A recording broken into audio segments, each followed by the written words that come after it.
Yeah, so it's time to bring in our guests. I got a very, very special guest right now, sitting here with us at the round table. This guy I knew for years, 15 and plus. I met him on Jamaica Avenue. I don't know what I was doing at that time. You know what you was doing. But we don't know what you're doing. Good dude. You know what Real you was good doing. dude. Real good dude right there, man. With no further ado though, this guy has been grinding for a very long time. He started from the bottom, you know what I'm saying? Now we here. You understand what I'm saying? Very intelligent, smart. Somebody that taught me a couple of things. You heard when I was running around, you know, being negative. You feel what I'm saying? I had to learn certain things from him. So, my guy, if the author's in the building, let's give it up for if the author. Yeah, we are here.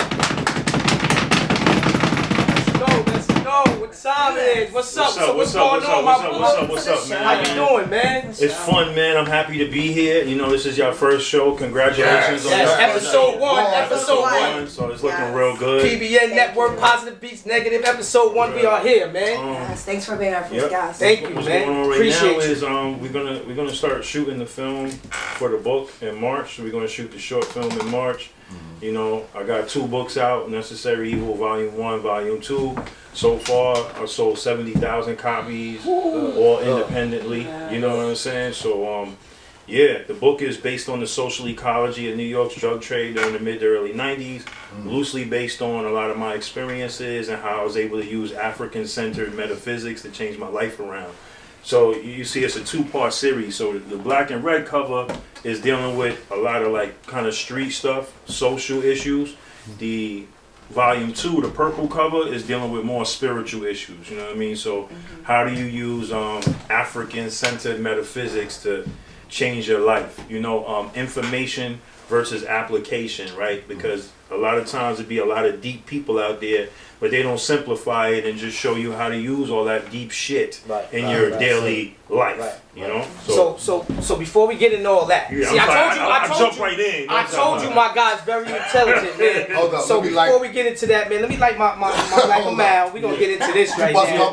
Which I'm really mad at Q. I've known for over a decade, so I'm mad that he still smokes. You know what I'm saying? Hey, you know, I want y'all to hashtag stop smoking Q life.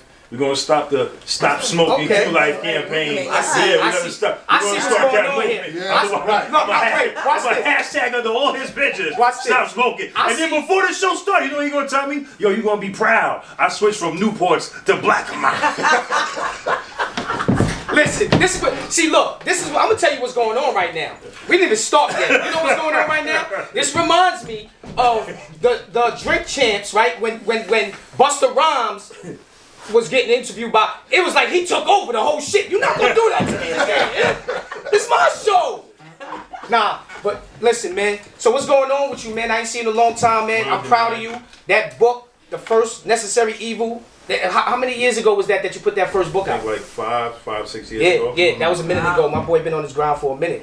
But before that, like how I really met you and we really started getting into it is we almost had problems before. This is when you used to do clothes. He used to get clothes and he used to do like his own broadery. Like custom, So I don't know if you want to explain it or I explain it, but I know I was trying to get something from him. This is when I was, now mind you, this is when I was young and wild and just running around crazy on the ass. So I heard that this guy does good jeans and good broadery. So you know me, I was always a fly dude.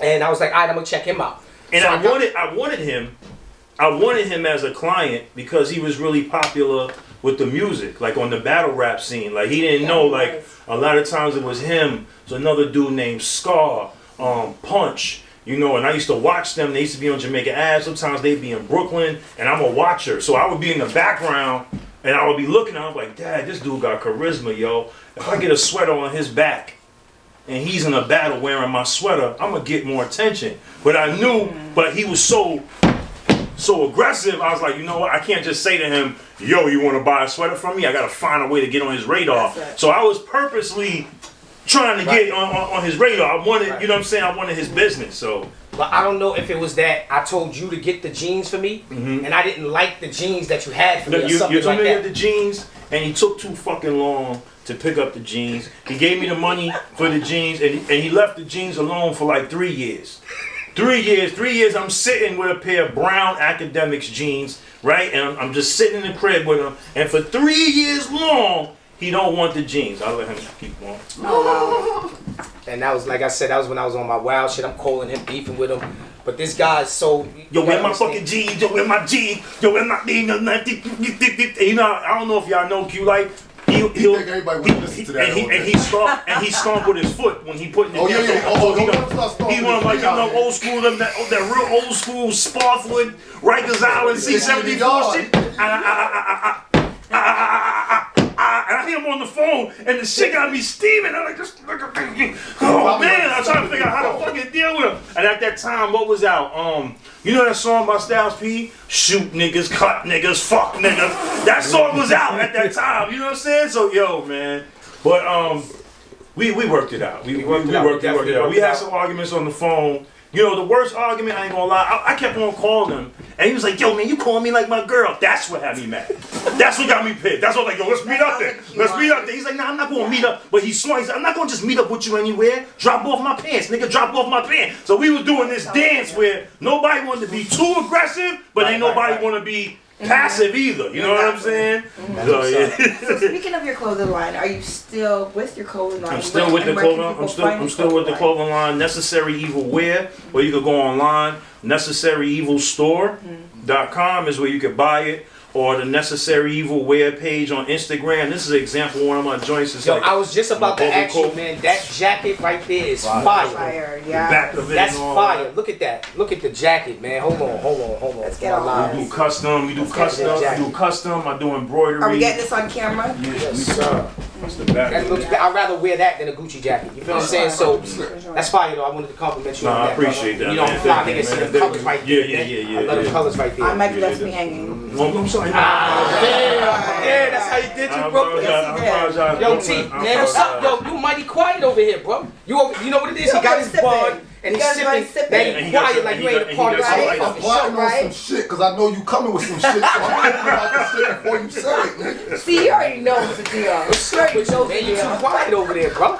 But I got it nice right now. But through all of that, we are here now, and a lot of positive things are going on right now. And this brother, I've seen, there was one, it was crazy because I saw an interview you did at a school, I think it was. Yeah.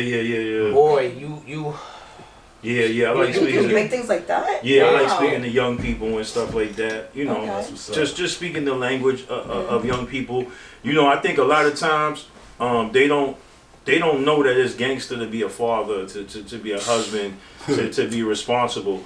And then a lot of times there's no real OGs that can be respected. You know what I'm saying? Because you're not an OG if you like if you stand on the corner selling the same, you like 40 something and you selling the same shit that a 19-year-old is selling, and you can't offer him no instruction on, you know, how to stay out of trouble, how to make his life better. You can only offer him the same shit that he been doing. Then you're not an OG. You know what I'm saying? If you're going to take a young dude, a 20-year-old, 18-year-old, and tell him, yo, go clap that dude for me, or go do that to that person for me, you're not an OG. You know what I mean? You should be motivating them to create LLCs and show them ways. Like what I like to show young dudes is how they can profit off of their own artwork.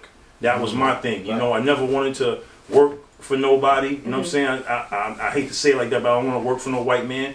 And I wanted to work for myself, but I didn't want to sell drugs either. You know what I mean? Like I didn't want to keep getting in trouble. I'd already been shot before, so the only thing left was prison or death, right? So I wanted to find a way to kind of make my own money, still be a hustler, still be fly, flashy, be myself, but be manifesting from my own. So, and that's kind of like one of my biggest messages to everybody is you can get paid off of your intellectual property. You can get paid off of your artwork. People will pay you to be yourself. Just don't try to be anybody else. That's a fact, and I'm glad you said that because this is the reason why we're doing this show, as far as, you know, to show the young generation now, you know, that it's not about, like you said, the new gangster is taking care of your kids, taking care of your business, and getting to the bag, man. Because nowadays, if you are still, especially like me, I'm 41 years old.